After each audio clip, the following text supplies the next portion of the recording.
So yun po, good morning ma'am sir. Ito po yung PowerPoint presentation po namin sa aming case study. At ang title po namin is SBCC Activity Log System. Ang specific topic po is a sunny activity log for students, teachers, workers, and guests. Simula po tayo sa chapter 1, Introduction. This activity log is a history of people that has been visited certain structure with their name, time, login, address, purpose of visit, and temperature. This is designed for the authorities to determine if a COVID-19 patient has been here, in what time and date. They are not also allowed to enter the campus if they are not wearing face masks and not washing or sanitizing hands before logging in. So, yun po. Kumbaga, hindi man po magkaroon man po ng case sa loob ng campus, kahit paano man po, is ma-prevent po natin yung pagkakaroon ng COVID at maging maingat pa rin po. Background of the study, preparation for upcoming enrollment in St. Vincent College of Pabuel. We conduct an activity for all enrolled students, parents, and workers that will be visiting the school. This method will help authorities if a certain COVID-19 patients have been found inside the premises and who or he or she associated with to reduce the COVID-19 cases. So yun nga po, tulad ko po na sinabi na sa una. At dito naman po, hindi lang naman po iisa kada taon yung enrollment. So, marami po pong enrollment na dadating. Kaya, pwede rin pong itong maging handa para po sa susunod pong enrollment. Step of the problem, ability to search information about people visiting the campus, ability to provide comfort and security to the people, ability to determine if they are allowed to enter the premises, ability to provide a person activity log in the premises. So, ang pinakang point of view po namin dito is, kumbaga, paano po masusolusyonan yung sakali man po magkaroon ng problema po sa loob ng campus. Kaya, monitoring po talaga. Significance of the study, ito po yung pinakang parang namin po, yung parang target po namin na pwedeng makatulong po sa mga to, student, teachers, researcher, gamit po yung system namin. Ayan po. Tapos general objectives, the study will be conducted for the following specific process. To understand how the activity log system works in SBCC, to countermeasure if certain problems happen in SBCC, to provide information about people who access the premises, to keep monitoring every person that will enter the campus. So yun po, halos sinabi ko rin po yun nung sa kanina, na pero ito po talaga yung objective namin, na yun po, monitoring po talaga para po sa COVID. And scope and delimitations. The focus of this study is how the activity log works inside the premises by conducting information about the people that are entering the campus. In this system, it will record all the necessary information about that person, just in case that the person might be a carrier of a disease, and it involves the time when they enter and log out with their temperature. Even there are some chances that the disease might get in, but with this, it is more convenient to secure the safety of the people instead doing nothing. So yun po, halos nandito na rin naman po yun. Kaya ang pinakang lang po namin dito is kahit paano po talaga makatulong man lang po itong system na to, kasi yun nga po, yun naman po yung pinakang goal namin dito, na to reduce the cases of COVID-19 kahit paano at ma-monitor po ito. Tapos without computers, most of the activity log is written in paper, which might cause data loss. Yun po, kaya mas migay po talaga kung automated siya or parang computerized something. Compared to computerized systems, searching and providing necessary data is mas reliable, easy to backup, and restore file. Kumbaga kung masira man po yung Tapos may backup file po, di ba? Hindi katulad po sa paper, mawala lang po, mabasa. Kumbaga, wala po. Kailangan po ulit sulatin ulit. Hindi naman po matatandaan agad-agad yan. Tapos yun po. Chapter 2, Related Literature and Studies. This section presents the related literature and studies that is relevant and significant to the current studies. Literature researchers that yield implications significant to the subject matter investigated. So, yun po, ito pong foreign law and literature, nandun po ito sa aming subcopy po. Kumbaga nandun po lahat. Kasi po summaries po ito. PowerPoint namin. Kaya ayun po, nandun po siya lahat. Tapos, yun nga po, ang about po sa law and literature is kung nasan pong country nakatira yung researcher or kung nasan man po siya. Doon po siya magre-research ng local literature and yung magiging foreign literature po is about sa ibang country. Yan. Ito po yung conceptual model of the study po namin. On the basis of the foreign concepts, theories, and findings of related literature studies presented and the insights taken from them, the conceptual model is developed as shown below. Ito po yung input namin, knowledge requirements, reliability, and information lang naman po. So, sa software requirements po is PHPMyAdmin, SAMP is Visual Studio Code, yung ginamit namin pang program. Tapos, SAMP is yung, kumbaga, parang ma-activate po yung website namin. Then, napupunta po yung data sa PHPMyAdmin. Hardware requirements, hindi naman po talaga ito yung pinakang accurate po na hardware requirements. Pero, recommended. Yun lang po. Tapos sa process po is system development, testing improvements, kung paano po namin na-process, and naging output namin po is yung aming system. Tapos evaluation po. Proceed po sa chapter 3. Study design is intended to be used for the safety and to help people in other ways in this pandemic. The system was designed with the following features: to log in or input data easier and making it more convenient for people, especially in pandemic. So, ito po yung block diagram po ng SBCC activity log system po namin. Start po siya sa homepage. Pag nag-input po ng data,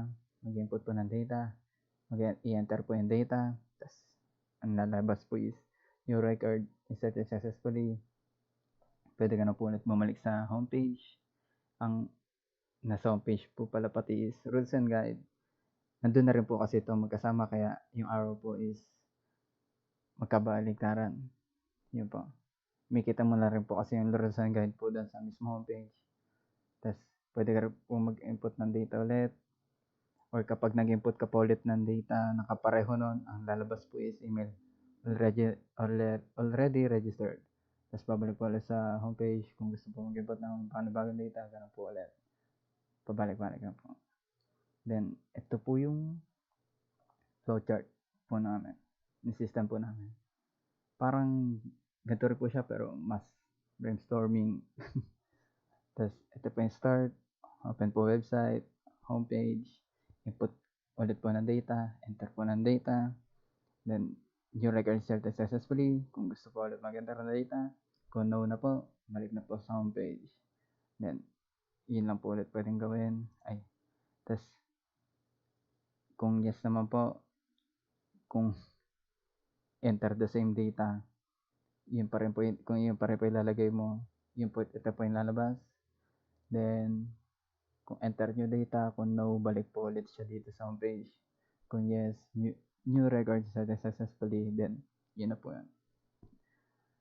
Tapos, ito po yung simpleng budget proposal lang po namin.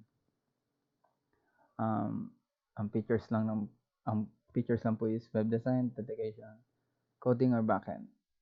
Then, modules, ito po, homepage, rules and guide, photos, plugin, calendar. Yun na po yung nilalaman po kasi nung ano namin. Then, ang price po is 5K PHP. Sa authentication po, para malaman po legit, is email, contact number, coding, backend, yung mga database po namin, design, pangalan po, yun, 4K PHP, in total of 10K PHP. Yun po. Then sa chapter 4 po is results and discussion. Project capabilities and limitations. The system is designed for the safety of the people that are entering the campus. The system has date, then when you have to fill up, you have to enter the correct data, such as name, address, time, purpose of visit, temperature, and email. All of this data remains confidential. Siyempre po, protektado po talaga ang data dapat. Hindi po dapat kung kami man po yung nag-aayos ng data na yun, is dapat po yung pinapasok niyo po ang data sa amin is sa amin lang, parang sa atin lang po. Ganun. This also has rules and guide to keep reminding the people to be aware of their surroundings and keeping themselves safe. Itas yun po. May figure po siya doon sa soft copy po namin. Makita po doon is na kailangan po talagang fill upan yung ano namin, yung maglagay po talaga dapat ng data. Alam ko pa na sa video rin po yun ng kagrupo ko na, pero hindi ko po talaga makapag-enter the data kung may kulang po doon. Kaya kailangan po talaga fill upan po lahat. Tapos may rules and guide rin po pag tinatapat mo po doon. Nandun rin po yung sa video. Tapos may more info po doon. May date rin po. Manually po namin binabago yon. Which means, ayos lang naman po yan. Kasi madali lang po siya baguhin at kada araw naman po binabago. So yun po. However, this system is not capable of detecting the face of the people when they are entering, so you have to manually type or input data for the people to recognize. Yun po yung pinakang limitations po ng ano namin. Hindi pa siya katulad nung sa ibang system na high-tech yung pagkakagawa. So, yun po. Wala pa siyang face detector. Ganun. Kaya, manually pong itatype yung ano. Pero, doon naman po yung sanitizing, ganun, washing, bago naman po mag-ano. Tapos, ito po yung project evaluation. This chapter shows the data gathered through the questionnaires distributed by the researchers, which proved to be very important in the evaluation system. Ito po yung, conduct na research. Questionnaire. The researchers gathered 30 respondents to test the manual and automation in terms of appearance, availability, functionality, reliability, and maintainability. Ito po yung sa Google Forms po kami ng questionnaire. Tapos, sinend po namin sa respondents. Then, ito po yung, kung ilan po yung nagsagot, na babae, lalaki, mas marami po sa lalaki. Then, 4 lang po sa female. Then, ang kinalabasan po is, ito po yung summary result ng manual questionnaire. Ayun po, ito po yung pinakang kabuuan po ng lahat ng sumagot sa manual questionnaire ng appearance, availability, functionality, reliability, maintainability. Ito po yung tas ang pinaka total po is 1.58. Meron po itong chart po na basehan po kung ano po yung alam ko na doon rin po yung sa soft copy, tas kung paano po siya i-solve kanon. Kasi ang kaya po na total to is pinag-plus po itong 5, then dinivide po siya sa 5 kasi 5 po ito. Tas ang kinalabasan po is 1.58 na ang interpretation po is disagree. Tas ganun rin po sa automated questionnaire. Ganun lang rin po. Pinag-plus mo lahat, dinivide sa 5. Ang kabuuan po is 4.5. Then, ang ano niya po doon is agree. So, yun po. Chapter 5 po. Ang chapter 5 po is nilagay po namin siya lahat. Kumbaga, onti lang naman po kasi siya. Kaya, ayun po, hindi katulad po ng iba. Kaya, hinati-hati po namin, nilagay lang po namin yung importante. Talaga. Ayan po. Summary findings. Based on the evaluation that conducted on how our system works and how it processes well, there are some following findings in the study. SBCC Activity Log System is a great system that was helpful, especially in this pandemic. So, yun po, ito po yung, kumbaga parang, natanggap po namin. Teka lang. So, data tayo. Oh, okay. So, yun po. The system can store data freely and conveniently, where there are also some rules and guide to our. Kumbaga parang ito na po yung pinaka-summary talaga po ng system namin. The system can still be used in the future and help in any ways, even pandemic is gone. The survey also helps whether there are needs for improvements in our system for the use of people. So yun po, kumbaga may improve pa naman po yun kasi kung makikita nyo naman po yung system namin, napakasimple lang po. Pero sinadya po talaga namin simple lang kasi mamaya po, i-explain ko po yan. Then a conclusion, in consideration of the objectives of the study and the results of the testing and evaluation undertaken, the following conclusions were derived. Ito po yung pinakang ano po namin. The system was successfully storing data to enhance the safety and become more convenient instead of writing the paper. Kumbaga, ano po ito yung system was pinakang ano na po nung kinalabasan po nung sa evaluation po namin, nag-conduct po kami questionnaire ganun, na successful naman po siya. Tas the software used to make the system is Visual Studio Code and samples used to store the data and can be checked by PHPMyAdmin. The system was tested on functionality and reliability in terms of making it easy to store data, how the system is responsive with button and other function. So po, maayos naman po siya, maski po yung button, nagpa-function naman po siya maigi, maski po yung mga sa rules and guide, wala naman po siyang problema. The system was evaluated to be agree with an overall mean of rating 4.5. Yun nga po yung pinaka-overall nandun po sa automated po namin sa kanina po, which is ito po yun. Tapos recommendation, based on the findings and conclusion, the following are hereby recommended for further improvement of the system. The system can be improved considering the functionality, reliability, and maintainability. Ayos naman po yung system namin, kaso hindi nga lang po talaga siya yung sasabihin mong katulad ibang system na yung talagang kasi rin naman po namin to, first time din po namin gumawa nito at hindi po talaga kami experience dito, kaya ginawa lang po namin yung best namin.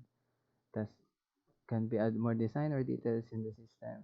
Pwede rin po yung kasi yun nga po, simple lang po yung ginawa ng system ngayon dahil ang pinakang ano po namin doon is yung mga pumapasok po doon or nagta-type is para hindi po masyadong maraming umano sa mata nila. Kumbaga, straight to the point po yung paggamit po ng system na yun. Gipot ng data, enter data, store yung data. Tapos na po, tapos pwede po sila mag-go on, mag-proceed po sa ano nila. At least nandun na po agad, di ba? Kasi kung marami pong nandun, tapos page by page pa po, tapos loading by loading, kumbaga parang umahaba lang po yung process. Thus, the system can be recommended to other areas that can help the people or may even further improve the system when the other may discover the potential of it. Kung may kung makatulong man po sa iba or makuha man po nila ang system namin is kumbaga mas sila po yung makapag-improve na nun. Ganun po. Mas may improve nga po talaga. Tsaka hindi lang naman po kasi sa pandemic pwedeng makatulong ito. Yan po. So, Yun lang naman po yung about sa ano namin. Maraming salamat po. Ayan. Stop recording.